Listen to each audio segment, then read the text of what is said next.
our first Nova Chat of 2026. So thank you everyone for being here. We are really, really excited.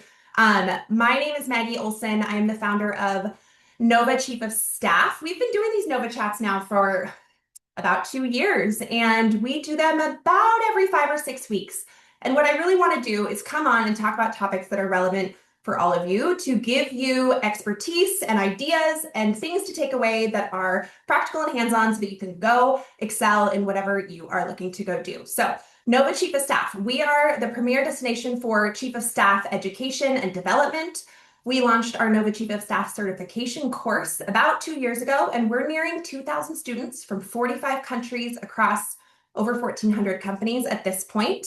We have our online self-paced course. We've got a virtual 3-day cohort. We have in-person 3-day courses at conferences, lots of different ways to go through Nova's certification course. Check out Google if you want to hear from students and their experiences with us.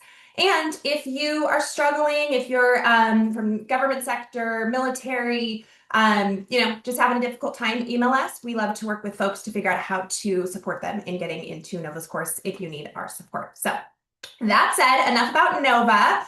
I am going to move into introducing our wonderful panelists and really true partners of Nova. Jillian and Courtney are coming on with Nova to do some really exciting things with us over the next year, 2 years, 3 years, lots of fun things planned. So more to come there, but we're starting with this Nova Chat. So Jillian, Strategic Advisor and Chief of Staff.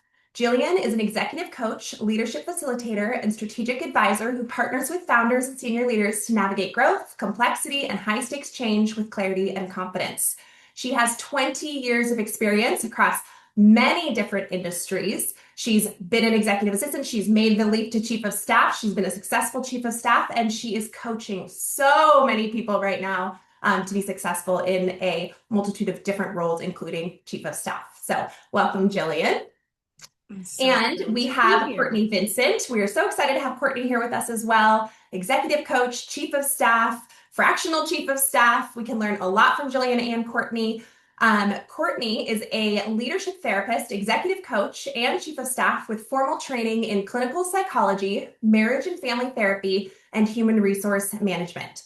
She's partnered with nearly a dozen CEOs and executive teams as an executive assistant, a chief of staff, and head of operations roles across a number of different industries. So a lot of experience, a lot of scaling experience from startup to massive growth, 50 employees to 3,000 employees, and she brings a really unique lens to the conversation as well. So welcome to Courtney. Thank you. Yes. All right, well, we're going to dive right in. We have sort of structured this Nova Chat in a few different parts. We're going to talk about phase 1 of the first 90 days, the first phase as a chief of staff. What should we be doing?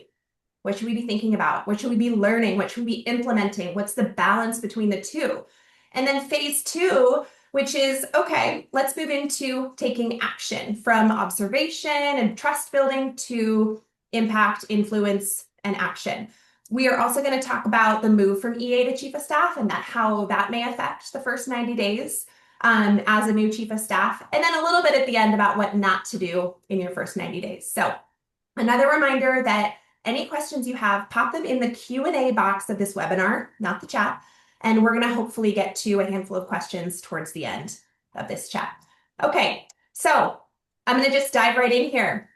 Jillian, you're brand new in an organization. You're a new chief of staff. You want to get to know the business, but oh my gosh, that's such a loaded statement. There's a million things that you could get to know and go do and try to learn. Where do you start? How do you learn actually how a business runs versus, maybe what you can read in a deck? Yeah. I love to start with whatever goal or strategic framework the business builds the structure of how they're going to meet their mission. So sometimes that's objectives and key results. Sometimes that's V2 moms. It could be strategy on a page. How that business defines what the strategic initiatives are and the goals are at the company-wide level is where I always like to start. So I dive deep. If they're doing OKRs, I'll look at their last 3 or 4 quarter cycles. I'll look at like a quarterly business review. I'll go in and I'll watch old all hands.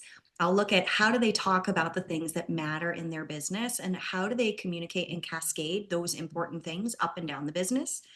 The other area that is critically important to align with that is what are the business's values and operating principles so that you can understand what are they striving to do better, and then step back and observe how well are they operating those goal frameworks? How well are they operating communication cascades? How well are they laddering the leadership, modeling the behavior within the values and the operating principles? So for me, those first 30 days is read, watch, listen, ingest, sponge into it, right? Like really just be the deepest listener that you can.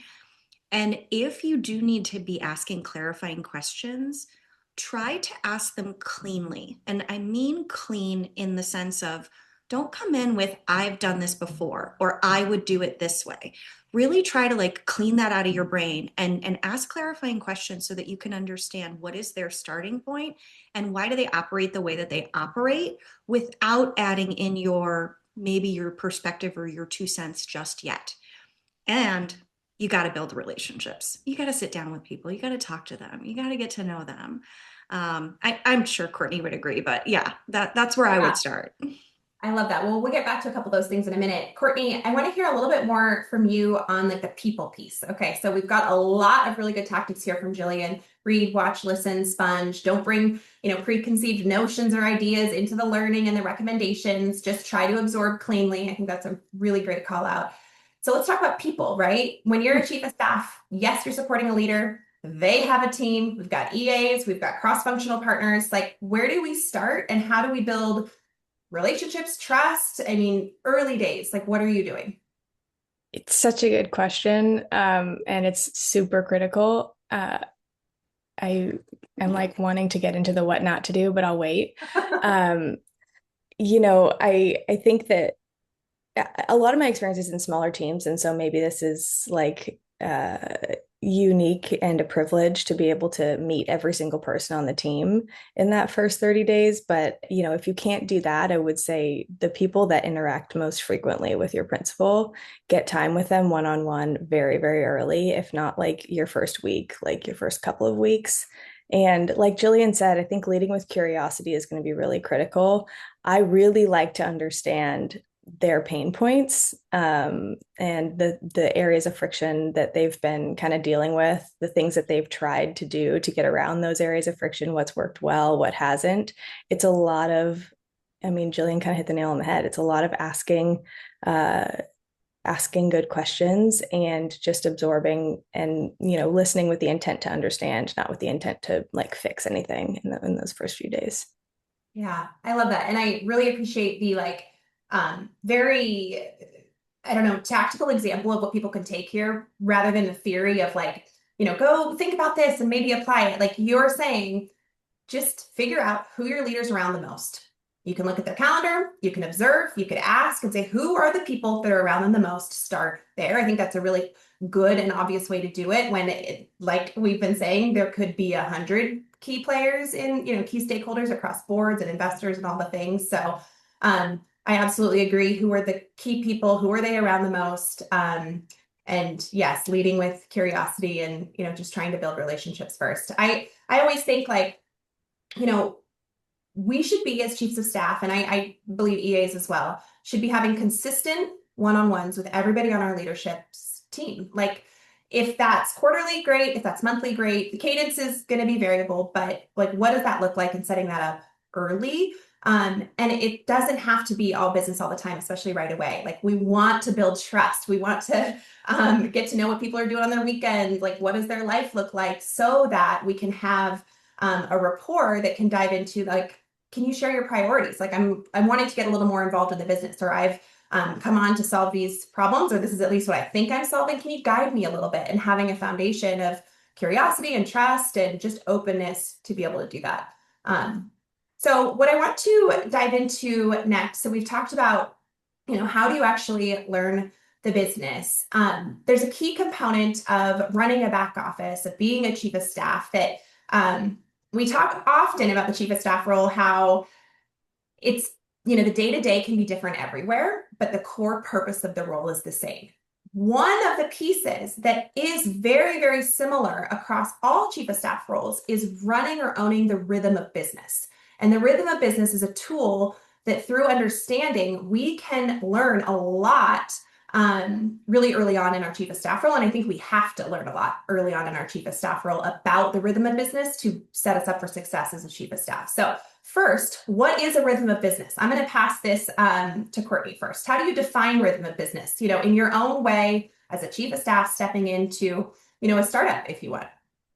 Yeah, I mean, I think the word rhythm is the key word. It's defining the predictable things that happen on a regular basis, either directly with your principal or, if you're at a smaller organization like me, like the company at large. So things that happen, you know, weekly, monthly, quarterly, annually, and understanding when they happen, why they happen, and getting yourself on a rhythm to, proactively start them when you need to start them so you're not constantly, running behind. Yeah, I'm going to reemphasize what Courtney just said here because I think it's just so good. Defining the predictable things that happen on a regular basis. And I'll take it a notch deeper for your principal, for your leader, the things they are involved in. Just to niche it down a little bit to reduce our scope as we're trying to figure out the rhythm of business. So, okay, love that definition. Jillian, how do we figure that out? And how do we begin to document it? What does that look like? How do we figure it out? So again, I would start with the goal frameworks. I would start with the values, and I would start with like what Courtney said. What are the things that happen all of the time? I think there's another piece about the rhythm of the business. Like I think about the business like a human body. The human body has all of these systems.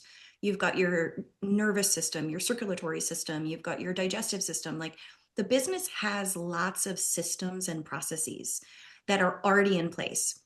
So yes, you want to understand what are those high level goals and what are the success criteria and what are we charging towards, but what are the underlying systems that support those things?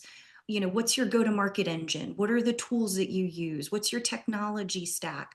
You need to know not only how the business operates, but which of the pieces exist already to support the operation of those things. So if there's a piece of the business that's unhealthy, you'll be able to see it very quickly. If the circulatory system is not working, it's going to affect a lot of things in the organism. So you can quickly spot areas where, health needs to be assessed. And then you can observe and you can ask, is this an area where I should be leaning in? Is this an area where I should be potentially thinking about in my 60 or 90 days, starting to come in and do a reboot or do a deeper dive evaluation?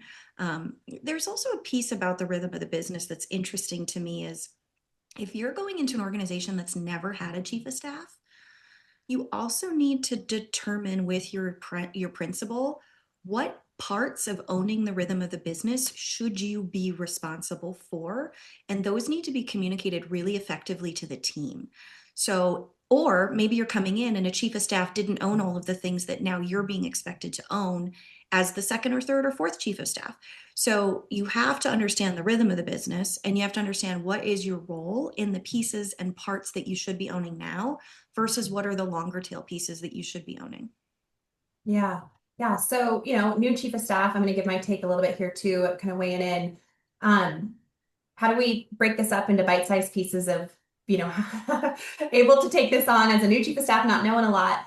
I talk a lot about documenting current state. So when we think about the current rhythm of business, what are those recurring meetings or, always generally recurring meetings that our leader is involved in that are needed to move the business forward. And I, keep off the one-on-ones because, okay, those aren't quite the same thing here as the rhythm of business, but what are the recurring meetings? And we can look at the calendar, we can partner with the executive assistant, we can definitely talk with our principal about that and, make that list.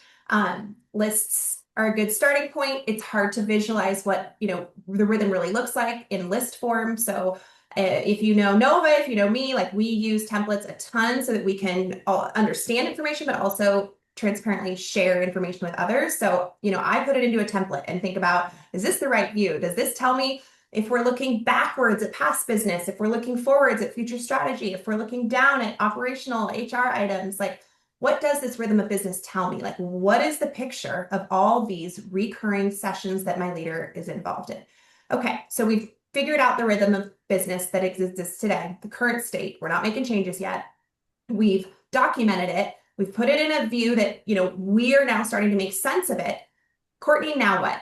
How do we apply that rhythm and consider maybe our principals' energy, if it's working for the team? And then, we can get ahead a little bit here. What do we do with this information if we have this current state rhythm of business? And maybe we identify like, we need another thing, or we need to cut a few. Where do we go from here?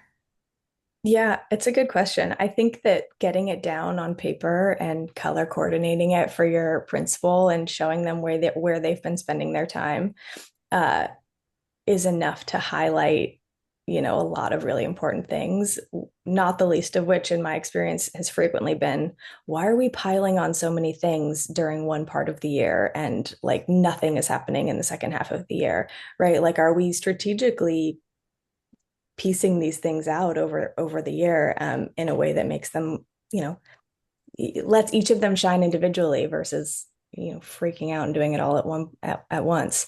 Or like, does my principal have to be the one doing all of this, or can we start to utilize more people on the executive team to divide and conquer some of these things? Yeah, or I get a first draft of this rhythm of business down, and then I put it in front of my principal and they say, oh, this is not even close to everything that's been happening. And I'm like, oh, okay, good. Well, this is all I could find in my first 30 days. So where else do I need to start looking? But I think getting that first draft down is really, really enlightening. Did I answer your question? Yeah, absolutely. That's great. Okay, so Jillian, I've got to know from you, like, I'm sure there's so many people on the call that are like, okay, but what does the chief of staff really own here? Because these meetings were happening before I got here. I'm not leading all of them as a chief of staff. Maybe I'm supposed to in the future lead a few. Like, what is the role of the chief of staff in the rhythm of business, tactically and strategically, and like the next steps, maybe? Yeah, I like to think about it in a couple of different ways. The chief of staff should absolutely expand the leader's breadth of impact. So, like, you and your principal might decide that there are certain meetings that you'll sit in as their proxy, but you wouldn't necessarily be making decisions on their behalf, but you can represent their vantage point or their viewpoint so that you can divide and conquer. You can also expand your leader's breadth of impact by participating in cultural activities like leading a session in the all hands. But as the chief of staff, you should also be behind the scenes orchestrating what is the content and the flow of the all hands. Who are the speakers? Like, what's the rhythm of the all hands?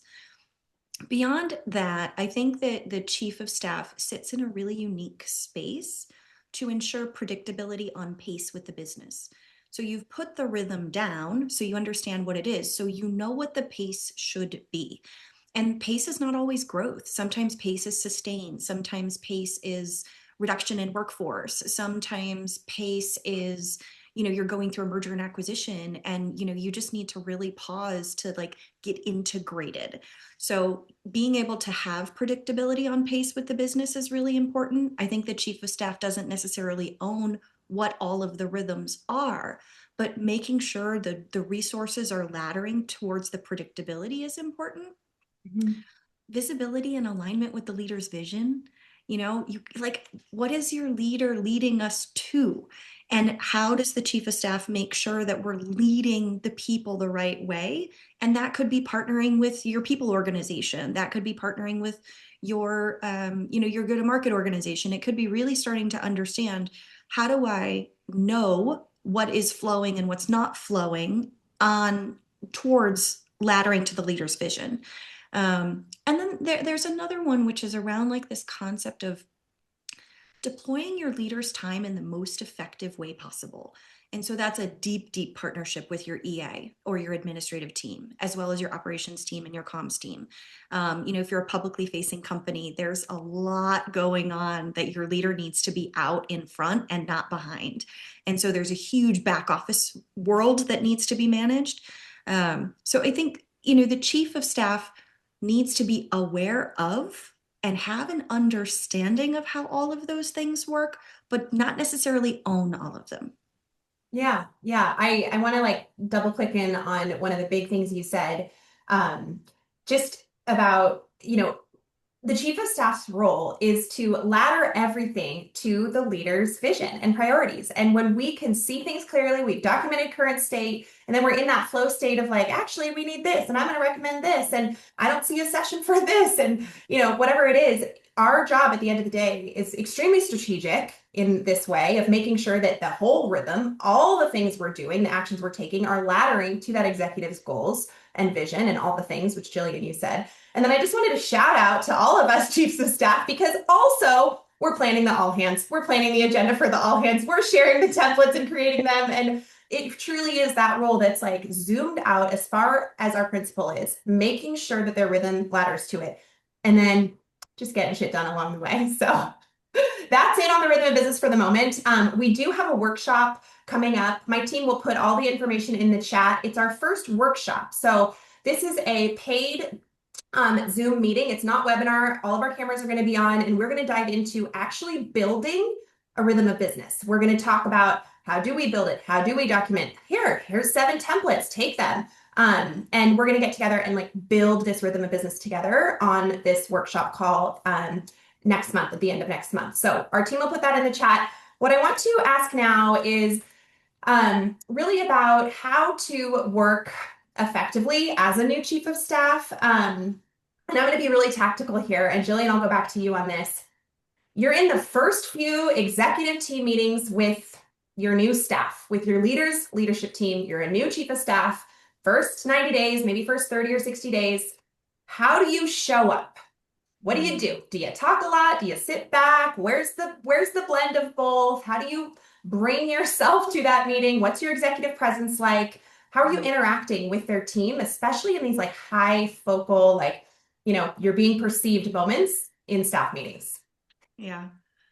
I have a really fun personal story that I've never had anyone not enjoy hearing because it just describes like the dynamics of being in this role of having like a lot of responsibility, but not a lot of very clearly defined ownership at times.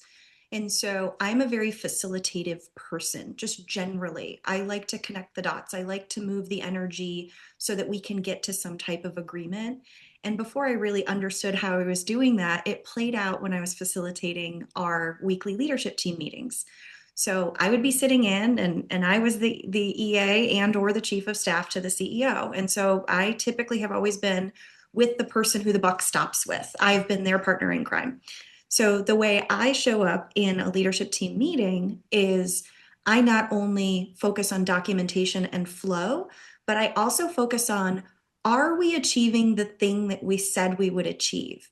And so from a facilitative perspective as a chief of staff, what that looks and sounds like is we've got 10 agenda items, we've got 2 rotating guests coming in. I'm managing the Slack so that the guest knows when they can come in so they don't hear the wrong thing or they don't, make the assumptions about, what their role is in the meeting. And then I observe the tone. I observe the body language. I observe the flow of communication. And when it's off, when it's janky, when it's clunky, when someone's taking up too much time, when 4 people are like this and like somebody's like, clicking away on their computer and like, I'm like, hey, everybody, I'm just going to pause this for a second. We are a little off track on the agenda. I want to pull everybody back in and make sure, okay, we've spent this much time on this agenda item. Are we comfortable continuing to stay on this item? Or are we all going to agree that we're going to push forward? So like that concept of like sitting in and not only being a observer, but being an energy owner and a flow owner and a connect the dots owner, I think is really important. So the story is I'm in this 16-person executive team meeting and the CEO he just never stops talking. He's gone on for like 40 minutes and the whole room is just like, ugh. And it was really kind of early in my role, so I wasn't as facilitative yet. But I was like, hey, I just want to make sure I get the notes right. So like sometimes I'll do like this feigning ignorance. And I'm like, I just want to make sure I'm capturing what you're saying. What I think you said is blah, blah, blah, blah, blah, blah, blah. And the CEO slams his hand on the table and says, no, Jillian, that's not what I said at all. I said, okay, could you explain it differently? And everybody in the room sat up and was like, she got him to say it differently.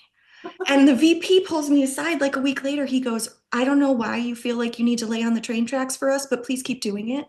And I said, I'm happy to keep doing it as long as you also start. I love that so much. Yeah. Oh my gosh, that sounds like a very, very difficult leader to work with on the longer term. Okay, well, I'm going to dive into one more question here around trust building and credibility before we move into taking action and influencing. Courtney, are there any shortcuts? Are there any tips or tricks or questions or things we can do to build trust with our leader, with their team? How do you build trust as a new chief of staff or fractional chief of staff with new leaders and leadership teams? Are there any shortcuts to building trust? That was a What a leading question. If you find one, let me know. I think, if I had to distill it down into a quick answer, it's like we already talked a lot about listening with the intent to understand. I think like repeating back the things that we've heard and confirming that we have heard correctly and kind of, parroting Jillian's story there too. And then, recommending this is what I'm hearing, this is what I think I might do as a result. Here's why I think I'm going to do that and the problem that I think it's going to solve. What do you think about that? It's a two-way conversation and like making sure that I'm understanding what's feeling really painful and then making sure that the other person's understanding how I think the thing that, insert solution here might help reduce that pain. And then doing what I say I'm going to do and doing it by the time I say I'm going to do it. And it's just a little bit of that over and over and over again. It's, something that I've heard is really useful as well to, principals that I've worked with is I like to just say, this might be a hot take. I've already started though. I I like to just say yes. Like if once I've reached a general point of trust and I understand like the priorities of my principal, and if they ask me to do something, I'm just gonna, and there's even like on Slack, I think it's called blob yes. It's like a little yellow smiley blob and it's holding up a sign that says yes. And I'll just do that. Like there's a Slack message, can you do this? Blob yes. And then it's just done. Those types of things compound positively over time. And, demonstrating that I'm just going to say yes to you, and then I'm going to go proactively find the information somewhere else. So I'm not, asking you to explain or, tell me where to find that information, etc. So, I think, explain why you're doing what you're doing if there's someone who wants to hear it, and then do it, and then follow up and ask, did it do what I said it was going to do? And then do that over time. I said do a lot in that answer. I love it. While you were talking at the beginning of that question, I wrote down, do what you say you're going to do when you say you're going to do it. And then you said that, and I was like, yes. So if anybody else in the chat is like really resonates with that, I've learned over time that is a pet peeve of mine with humans, work-wise or otherwise. Like you just got to do what you say you're going to do when you're going to do it, or don't say you're going to do it, right? Like if that's a pet peeve of yours too, just like give us a little love in the chat. It's probably pretty similar with all of our personality types here. So, okay, we're moving into impact. We've learned a lot. We want to start having an impact. We don't want to do it too soon though. So Jillian, first to you, how do we know when it is time to, start taking some action, and how do we start taking action? Is it quick? Is it slow? Like, where do we start? I've experienced this like pretty strongly once you've established that trust that Courtney was describing, where you'll see your primary individual, their direct reports will start to come to you for things. They'll start to localize to say, hey, what do you think about this? Based on how we're doing this today, how would you potentially improve it? When you start to get that curiosity coming back to you, that's a really good time to initiate, because you've built the collateral, you've got a baseline mutual respect already established. Ideally, there's some, authentic vulnerability there where like, them well enough that you've got their style, they've got your style, and of course, you've got your leader's style. So when you're thinking about starting to take those initiatives and making those impacts, I would be selective about how many you pick up. I would be realistic about, like, can it be something that you really can see through all the way to the end as like your first proof point? I wouldn't want to pick up something that was really, really big, that is very dynamic, that has too many facets, where you don't have a lot of control mechanisms on like what the quality will look like. And maybe you don't have a good view of all of the stakeholders yet. So I would localize around, time-based projects that you can own the majority of it and start to end, to build that credibility. And then also be able to kind of like showcase, like, when I put my hands on something, this is what it looks like when I'm done. Like, it's color coded, it's beautiful, all the stakeholders are happy. Like, you want to be able to like grab the quick win, because you're also probably going through like some really, really like serious nerves. Like, you are probably imposter syndrome. You also need the win for yourself.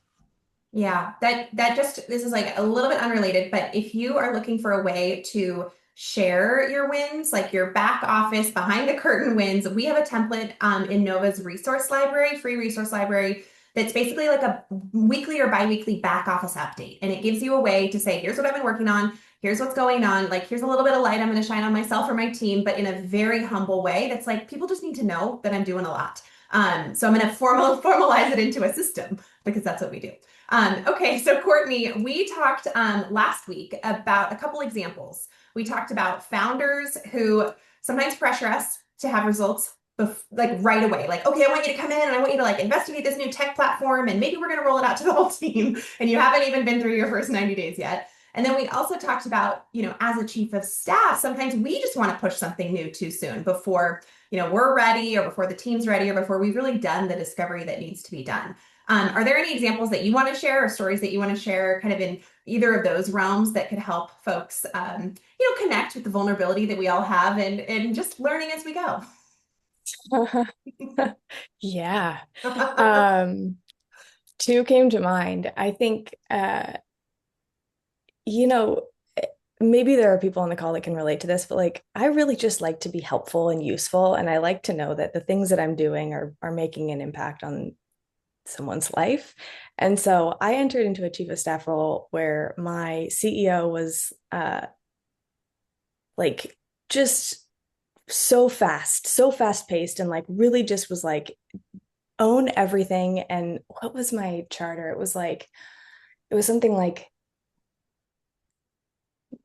make our team more efficient by the end of your 90 days, or like, so resolve our, something like pretty large and hand wavy. And I was like, yes, I'm so excited. I'm finally working with the CEO who like wants me to succeed and is really excited to empower me to go like step into the leadership role. And I was so excited. And this is perhaps better suited for the what not to do section, but We're almost there anyway, so take us there.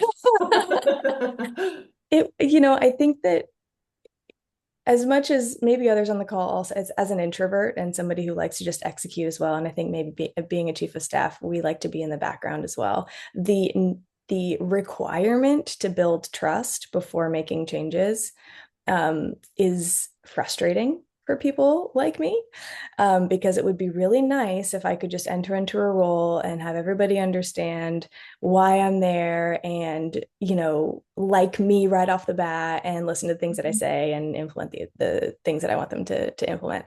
In my experience, you just can't do that before you've built the trust. And I think trust is a really big one, but also I think the biggest issue with this example that I'm talking about is this particular CEO wanted me to own too many things. And I was stretching beyond what was appropriate for the chief of staff role. And I was doing that within my first 90 days without having built trust. And the things that I was building were high quality. They were right sized for the business. They would have solved the problems that needed to be solved. But because the trust wasn't built and the right people weren't in the right roles, things fell flat. So I lost the plot a little bit because I'm thinking about things not to do. I think that's one example. Let me know if I didn't answer your question or if anything was unclear. Another one is just before this experience, I joined a company where I was like so excited to implement in particular rhythm of business. And I joined, which by the way is a super appropriate thing to do in your first 30 days. So like this is not the what not to do part. But there was just no mutual understanding about what a chief of staff was in that organization. And I was tasked with joining the team, building the rhythm of business, building a new org structure, and also educating people on what I was there to do. And I didn't have the support from my principal in that effort. And so I think that's also a big thing is for me now is before I enter into any new role or new partnership, I want to understand how my principal is defining my role, how they're talking about it with the people in the business, and what others' expectations are of me as I enter into the business. Because those things could absolutely get in your way as well, regardless of how skilled you are. Yeah, I hear you. And I just because we were talking about rhythm of business earlier, I think personally, in the first 30, 60, 90 days, I think observing and learning and building trust are the actions that we take and documenting current state. I think when it comes to changes, recommending changes, small that impact one person, maybe your own workflow, great. Things that impact a greater team who, don't trust you yet or don't really understand, or you just don't quite know the business well enough yet because it just takes time to learn, including a new rhythm of business. I think that is a post 90-day thing. So I think, just to kind of help folks on the call if they're trying to follow along, what should I do at first? What should I do, second? Let's dive in and definitely understand the rhythm of business and get to know it really intimately, start building, questions and should this be the right, the way it is and talking about it. Big change to the rhythm of business that affects the entire leadership team or your principal, all the things. I think that's kind of in this phase now that we're talking about the, okay, now we're implementing and we're taking action. So Jillian, would love to hear from you. Do you have a story to share or some guidance to give around maybe, in this case, you are just hungry and you're a high achiever and you want to make a big impact quick, but maybe you did it too soon, or maybe there's something to learn about like timing or indicators. I love what you said earlier, Jillian, around signals, and I think that's another very tactical thing people can take away on this call of like, okay, well, when can I start making changes? When people are coming to us and saying, hey, I really loved what you did there, or I have a question about this, or they're bringing you in naturally because you're becoming part of the group, but we're observing those signals. Okay, so Jillian, please help us, take this a little deeper into taking action. How, what, when, where, what do we own? How do we do it? Oh, your audio's, I think you're good. Why don't you try it, start over. Again? Yeah. Okay. I think project and program management is something that is a good lean in like the 60 to 90 days where, you can assess something and diagnose an area where you could project or program manage with other appropriate stakeholders to continue to build trust. So you see that maybe there's a process, a tool or a system or an updated rhythm that's happening, and you lean in and you don't try to take it over, but you partner. So, maybe you're a go-to-market focused chief of staff and you've got a really like good, solid background in, the transition of pipeline conversion from a marketing qualified lead to a sales qualified lead. And you form a relationship with your head of business development and you form a relationship with your head of marketing. And you say, can I come sit in on your meetings? Because like, this is a specialty that I bring in. I've got all of this like experience and wisdom, but I don't want to make any assumptions. So you go in and you sit in on all of those other meetings and you understand what's going on in that particular piece of the business. And then you're building that rapport and you're also ingesting all that information and you're getting all the context about who's who in the zoo. Like, what's going on with the people on that team? Is it a system issue? Is it a people issue? Right? And so then like Then now that you've built that rapport, you can say, oh, we're in the process of evaluating a new tool for our content management system related to sales. Like, what's the difference between HubSpot and Salesforce? Oh, well, I've actually implemented both in prior companies. Would you like me to lean in? Right. And so I think those are the areas where you can start to get more tactical without having to own, right? Because you're not ready to entirely own yet. I would say it's also really important to make sure people understand your specialties. So, I am an art school dropout turned office manager, AAEA, chief of staff, head of HR, and I have a really, really deep understanding of culture. And so I am not the person who's going to lean in and help with the sales and marketing pipeline. Nope. But how do I help the leaders on the bench know what my specialties are so that if they are interested in accessing it, they're aware that it's available, and then I have to be able to prioritize. So I need to be able to say back to someone if they're leaning in and saying, hey, will you help with this? I have to go to my 𝐸𝐸𝑠𝑜𝑛hower matrix of urgent versus important. And my primary leaders' priorities are always top. Then I've got my own individual work, and then I might have space for special projects. So that's also really important, back to Courtney's point of like, if you say you're going to do it, you have to do it. You need to be an expert at the yes blob with the and. Yes, and. Yes, I would love to do that for you, and I don't have space in my rhythm until at least next week. How does Wednesday, I'll schedule us a kickoff meeting to talk about that project. So you really not only need to own managing your leaders' priorities, but you need to own what you say yes to and how you say yes to it, because it's a credibility killer if you say yes and then you can't deliver based on the expectations of the other person. Yeah, yes, and oh my gosh. And I'm sitting here repeating to myself, okay, we're listening and observing. And then towards the, second half or, last 30 days of the first 90, we're leaning in. And I think that's such a nice way to say that. We're leaning in. That's like, you're raising your hand without saying, I'm going to go own this on my own, because you can't yet. You just don't know all the people, all the things, all the details. So I think leaning in is a really, really good transitional way to remember kind of how to approach when we are feeling ready for more. I'm going to lean in and sign up for a few extra projects with a few extra people. So, okay.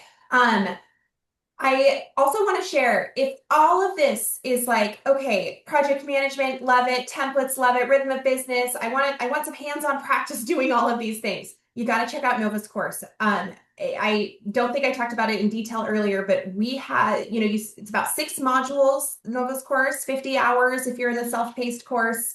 We've got a cohort coming up in March. That's a 3-day way to get the course done quickly. But what I want to talk about briefly here is, if you're looking for hands-on practice, project managing, managing from an executive priority perspective, throwing complex offsites and all hands, building rhythms of business, writing strategic recommendations, case studies that are like, here's your executive team, now go be a chief of staff and go build the thing.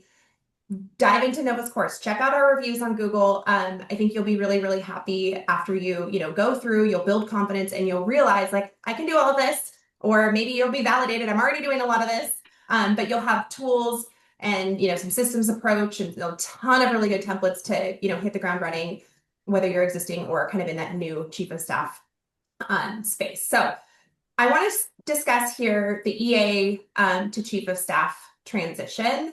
And Courtney, you've worked closely with EAs through your career. Jillian, you've been an EA, made the move to chief of staff. Jillian, I'll start with you. What does a new chief of staff do who was just an EA for the leader that they're now a chief of staff for? What are some 4 or 5 things that they, high level bullets that they could be doing or thinking about? Yeah. I straddled the role too long the first time I made that transition. So I was EA to a CEO at a cybersecurity company, like hyper competitive market, extremely fast paced. And my leaders were really intense. They split the business between Massachusetts and Boston and Israel. And so there was just all of these like dynamics. And this particular CEO, he and I were we were in lockstep. And he wanted me to act like a bulldozer because that's how he acted. And it made my transition from EA into chief of staff difficult because I had not established mutual respect. I had established that I was his hammer. And he wanted me to pound nails. So I did. I pounded the nails the way that he asked me to pound them. And it was different. It was a different set of nails that I was pounding when I was the EA versus when I was the chief of staff. So one of the things I think is really important, and Courtney made this clear, is your leader needs to communicate what you should be owning, especially if there's a transition from EA to chief of staff in the same organization and people don't understand what work you're now responsible for. So that absolutely, like, I like to do like a side-by-side color coded and of like, this is the list of everything that the EA does. This is the list of everything that the chief of staff does. And then you color code them and say, for my hybrid role, I'm going to own, 10 of these 12 things. These 5 things are falling off. And then when I'm ready to move completely into my chief of staff role, anything that was in the EA column is gone. I think it's really important to have that level of granularity when you're doing that internal transition.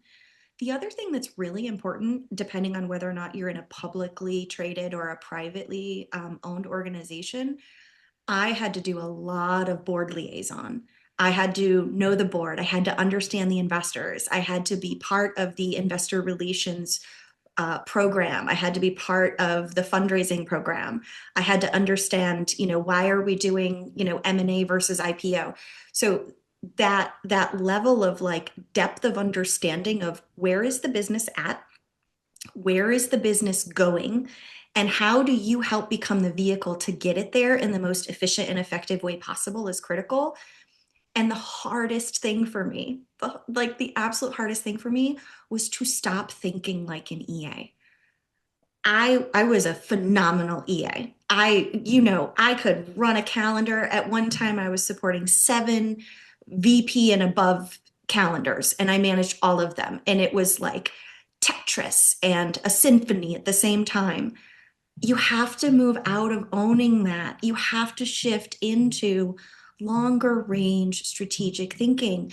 And that's difficult because it's maybe not in your comfort zone. Like your comfort zone is, ooh, let me go color code that. Let me go, make sure that your multi-leg flight has enough breaks in between and that your visas are all taken care of and that your expenses are perfect. Like those things you should be proud of as an EA. You absolutely should be proud of like crushing your core competencies. The core competencies as a chief of staff are different. And so like, maybe you don't actually want to go be a chief of staff, but you just want to level up your skill set as an EA. Yeah, I love that. We only have 7 minutes left. So what I'm going to do is transition to Q&A, and I'm going to do a couple of these. I think we're going to aim to do all of these kind of rapid fire. I'm going to answer a couple of these myself that can be done super quickly. Would the creation of a corporate calendar help to figure out the rhythm of business? Yes, but that's different. A rhythm of business is different. If you need a corporate calendar, maybe that would be helpful, but I would suggest you dive into your leaders' touch points, which should be already documented on their calendar to start. So the next question here that I'm going to answer is related to the rhythm of business workshop that I was talking about that we have at the end of March. Would you recommend that we be in the chief of staff role to best participate in the rhythm of business workshop?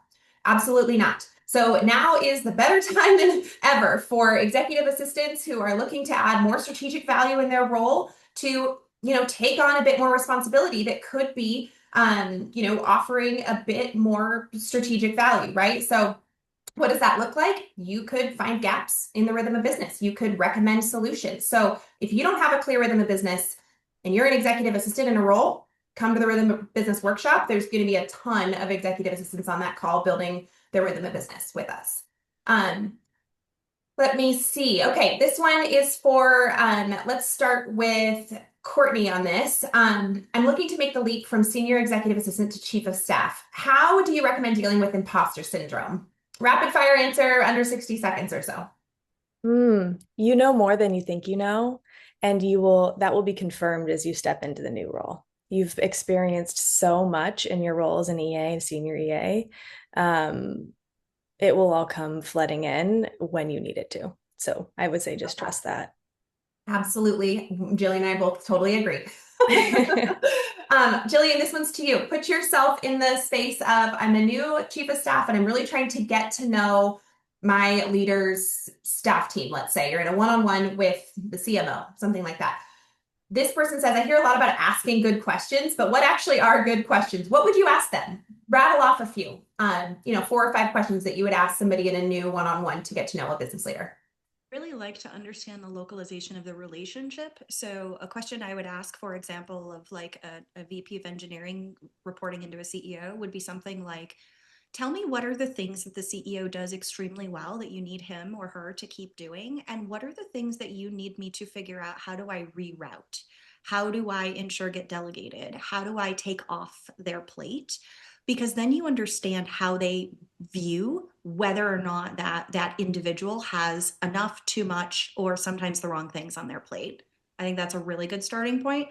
Another thing I ask is, why are you excited about the business? Like, what is it that we're doing here that gets you really excited? What motivates you? What energizes you? Why do you feel engaged? Yeah, I love that. I think that's great. All right, so here's a couple more kind of rapid fire questions that I want to try to get to as many of these as I can. All right.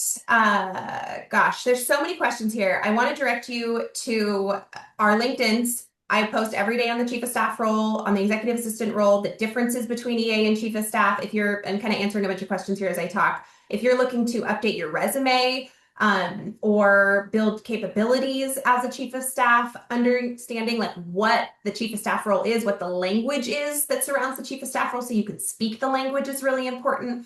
Finding resources like Nova Chief of Staff, the free resources we offer, the course, all of those things will help. There's a lot out there. A lot of these questions aren't as related to first 90 days, so I kind of want to stick there here. All right. Yes, this session will be recorded for everybody asking that. Courtney, we touched on this a little bit. We're getting a lot of questions around EA to chief of staff, so I want to stay here for a minute. What is, in your mind, how would you describe the biggest difference between EA and chief of staff? Oh my. Well, in EA, as Jillian likes to say, there are like the core pillars of that role. You're really in the day-to-day, with the calendar, with the email, and when you shift into a chief of staff position, you are looking further out. And so you're thinking bigger picture. Why are we spending our time on the things we're spending our time on? Are they getting us closer to, near-term value inflection points? Are they in service of the principal's vision? And so you're asking bigger questions, and then you partner with an EA to implement any of those day-to-day changes to make sure that time is being used in pursuit of those bigger questions. Yeah. How's that? I love that. One more to you, Courtney, and then I have a final question for Jillian. How do you build adaptable systems early on in a new chief of staff role? This person's asking from a startup world. Build adaptable systems early on without over-engineering processes. Ugh. MVP question, right? Minimal. Like do less and then pile on as you like see the team shift and morph and adapt to what you're doing. So like the smallest change that you can make, with the least amount of money, since you're in a startup. I know that will resonate with you. Yeah, absolutely. And Jillian, we're going to end here. Are there any general KPIs that chiefs of staff across industries can use to monitor progress in their role as, relates to success? General KPIs for success in the chief of staff role. I would say it goes back to what Courtney said. Like, are you doing the things that you said that you were going to do? Like, are you actually following through? Are you delivering? And to what quality are you delivering? So, when I think about that, I want to look at both qualitative and quantitative metrics. So I don't want to just have like a management by objective dashboard that shows this is my list of everything that I did and I checked it off. I want to go and I want to validate to what quality bar did I achieve. So how does my principal perceive the quality? How do the people that I delivered the thing to perceive the quality? And what are the feedback loops so that I can improve my ability to do those things along the way? So I think it's both qualitative and quantitative. You need to know how your principal's primary stakeholders feel about you and feel about working with you.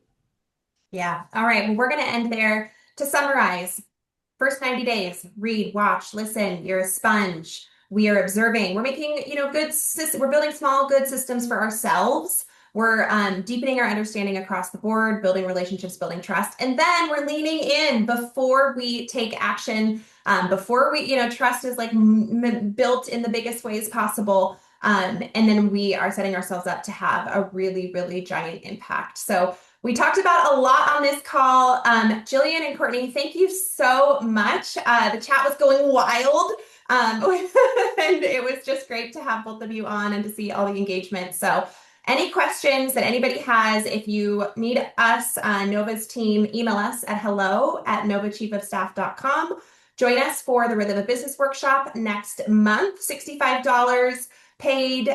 This is a separate thing than anything else we do. And we're really excited to dive in and build something with all of you. And if you're like, wait a minute, I need to go build some things and learn and practice and get hands-on, content in the daily functions of the chief of staff role as a strategic operator, join us with Nova. I think you will be, really happy that you did. So that said, thank you everyone and have a wonderful afternoon. Bye.